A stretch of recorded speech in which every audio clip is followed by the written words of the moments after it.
I stood at the front of the living room, surrounded by the faint scent of lilies and casseroles, my hands trembling slightly as I clutched a tissue. My name is Eleanor Thompson, and I'm 68 years old, a widow now, after losing my husband, Robert, just 2 weeks ago. We'd been married for 42 years, building a life together in this modest house on Maple Street, raising our 2 children and weathering every storm that came our way. His funeral was yesterday, and I was still in shock, barely functioning, moving through the days like a ghost in my own home. The family had gathered here for a small reception afterward. Cousins, aunts, a few close friends, everyone murmuring condolences and sharing stories to fill the heavy silence. As the afternoon wore on, the chatter softened and people began to settle into chairs with plates of food.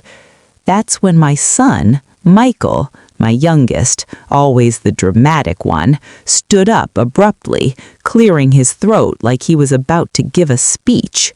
The room fell quiet, all eyes on him. He was 38, with that same sharp jawline as his father, but none of Robert's quiet steadiness. "Everyone," Michael began, his voice booming a bit too loudly for the somber occasion, "I have something important to say. Dad, he made some changes before he passed, years ago actually. He confided in me that he was disappointed in how things turned out with the family." He glanced my way, but his eyes were cold, calculated. "He secretly disinherited Mom, cut her out completely. Everything, the house, the savings, the life insurance, it's all mine now." A gasp rippled through the room. I felt my heart stutter, but I didn't move. Michael pulled a folded document from his jacket pocket, waving it like a flag of victory. "This is the new will, signed, notarized, legal, and effective immediately. Mom, I'm sorry, but you'll need to start packing. The house is mine." The words hung in the air, sharp as knives. Whispers erupted, our relatives exchanging shocked glances, a cousin dropping her fork with a clatter. Demands the house immediately? At his own father's funeral reception? My daughter, Sarah, who was sitting beside me, gripped my arm, her face pale. But Michael just stood there, smug, as if he'd rehearsed this moment. I took a deep breath, forcing a calm I didn't fully feel. Rising slowly from my chair, I smoothed my black dress and addressed the room with a steady voice. "Thank you all for coming today to honor Robert. Your presence means the world to me. If you'll excuse me for a moment."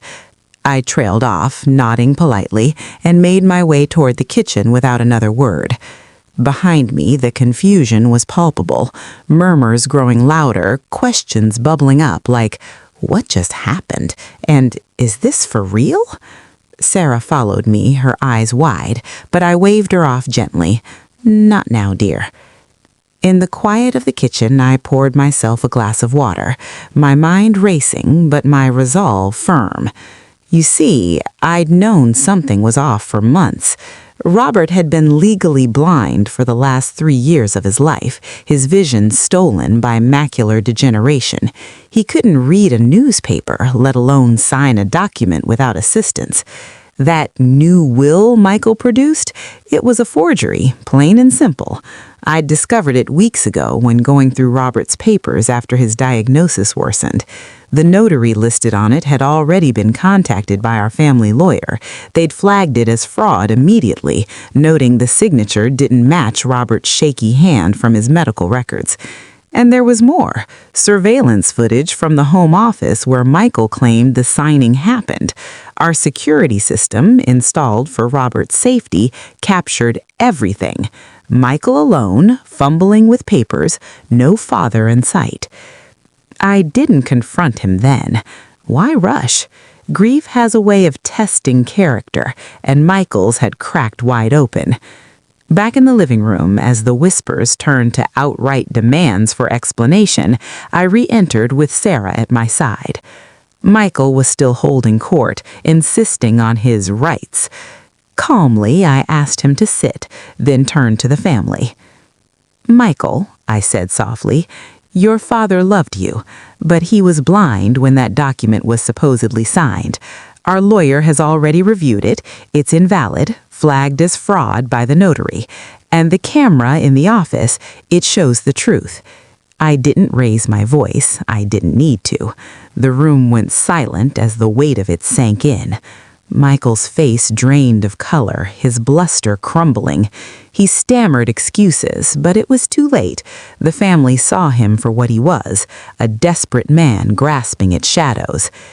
In the end, the authorities were called discreetly, and Michael left that day exposed and humiliated, but without a scene. I kept the house, the memories, and my dignity intact.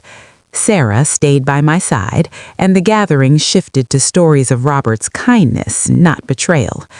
As the sun set, I sat on the porch, reflecting. Patience, I've learned, is a quiet warrior. It waits for truth to rise, unhurried and inevitable. In the face of lies, it preserves peace, not with anger, but with grace. And that's the legacy I'll carry forward, for Robert and for myself.